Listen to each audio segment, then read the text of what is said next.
Did you know that for 90% of people, the most important hours of the day are the ones they throw away? I'm not talking about your 9 to 5. I'm talking about the hours after. What if I told you the reason you feel drained, uninspired, and stuck isn't your job, your boss, or your workload? It's a single, invisible lie you tell yourself the second you walk through your door. Stay with me, because in the next 20 minutes, we're going to expose that lie and give you back your life. Segment 1. The great evening mistake. All right, let's get real. You spend all day dreaming of 5 p.m. You imagine reading that book, working on your passion project, maybe just having a real conversation with someone you love. But what actually happens? You hit the couch, the remote finds your hand, your phone becomes your world, and suddenly it's 10 p.m. You feel empty, defeated. Why? Most of us try to fix this with time management. We use planners, we set alarms, we try to cram more stuff into our evenings. But that's like trying to fix a leaky bucket by pouring water into it faster. The real problem isn't the number of hours you have. It's the amount of energy you have to live them. This isn't a time management issue. It's an energy management crisis. And understanding this one idea is the first step to truly transforming your life after work. But how do you manage energy you don't feel you have? That's where the lie comes in. Segment 2. The evening energy debt. Here it is. The lie that's stealing your potential. Most of us operate with an evening energy debt mindset. We see our evenings as borrowed time from tomorrow. We think, I'm so exhausted, I'll just rest tonight to pay back the energy I spent today, so I can survive tomorrow. It sounds logical, but it's a trap. When you see your evening as a debt, every action feels like a payment. Rest isn't restorative, it's a chore.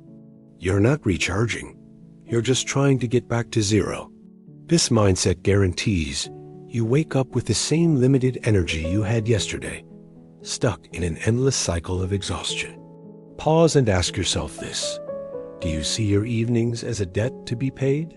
Be honest, because recognizing this is the first step to freedom.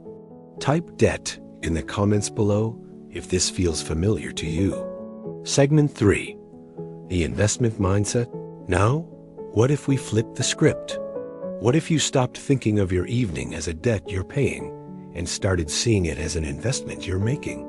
This is the most powerful psychological shift you can make. Every restful moment, every page you read, every quiet cup of tea isn't just a payment for today. It's you actively depositing energy into tomorrow's bank account. When you see your evening as an investment, your entire perspective changes. Rest is no longer a passive activity. It's a strategic move. You're not just recovering, you are building. This simple reframe turns your evening from a period of survival into a launchpad for the next day. This is one of those life-changing secrets that seems small but has massive ripple effects. Segment 4. Your psychological shutdown. Okay, so you're ready to invest. But how do you signal to your brain that the workday is actually over? Your brain needs a clear boundary. I want you to create a shutdown ritual. This is not complicated. It's a simple physical act that tells your brain, work mode is off. Investment mode is on. It could be anything. Closing your laptop and taking 3 deep breaths. Saying the words, I am done for the day out loud. Changing out of your work clothes. My ritual? I close my laptop, stand up, and stretch my arms to the ceiling. It takes 5 seconds. But that simple act is a psychological trigger. It draws a line in the sand. What's one simple action you can take to signal your day is done? Think about it and share it in the comments to give others ideas. Segment 5. Building your sanctuary. Once your mind is shut down from work, your environment needs to match. You need to create an evening sanctuary. Now, I'm not talking about expensive pillows or fancy candles, unless that's your thing. A sanctuary is any space that communicates to your brain. This is where transformation happens. This is where I invest. It could be a specific chair you only use for reading. It could be decluttering your coffee table. It could be putting on a specific playlist the moment you get home. Your environment is speaking to you constantly.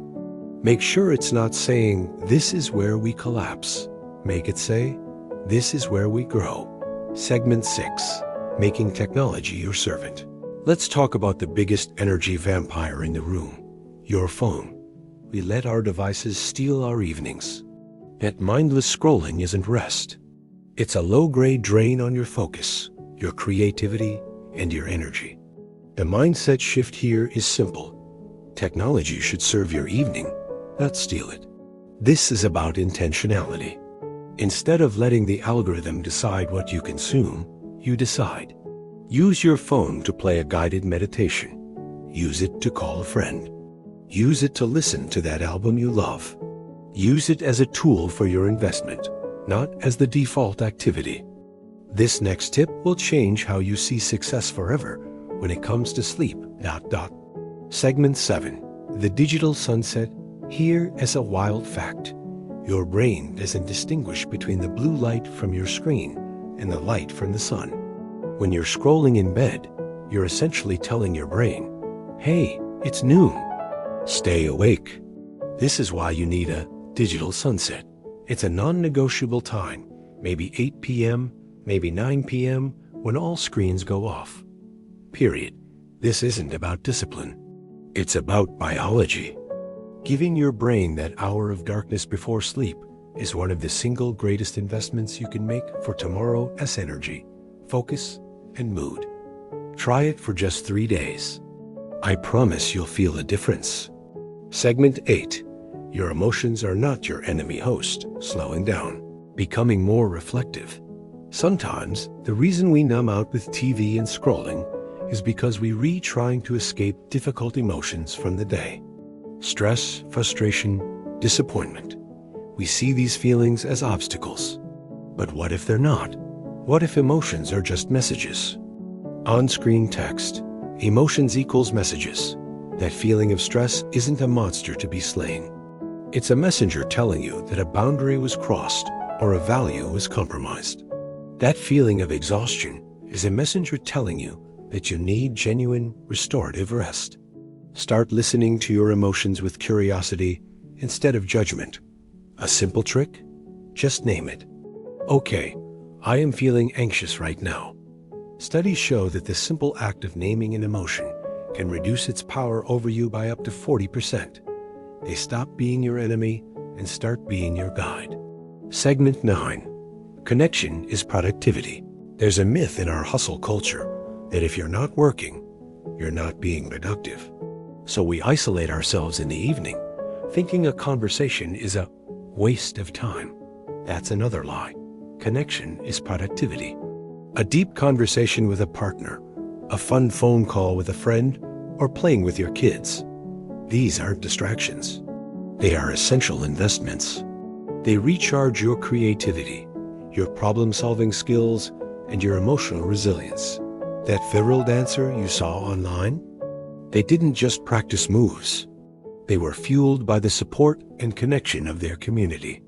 Don't sacrifice connection for the illusion of productivity.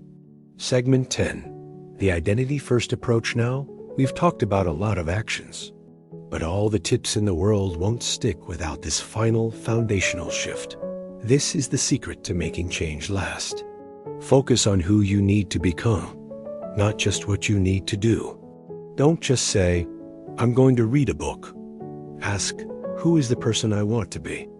Answer, "I am a reader." A reader reads, even if it's just 1 page a night. Don't say, "I need to stop scrolling." Instead, decide, "I am a person who is present in my own life." What does a present person do? They put their phone away. Start with a microscopic action. Put your phone in another room for just 10 minutes. This tiny action is a vote for your new identity. You're proving to your brain who you are becoming. This is how you rewire your entire operating system for success. Segment 11. Your mental models.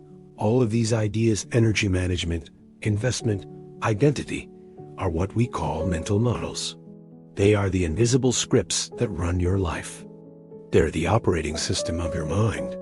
If your life isn't working the way you want, it's almost never because you lack talent or effort. It's because you're running on outdated software. The ideas in this video are software upgrades. Shifting from debt to investment is upgrading your financial model for energy. Shifting from doing to being is upgrading your core identity software.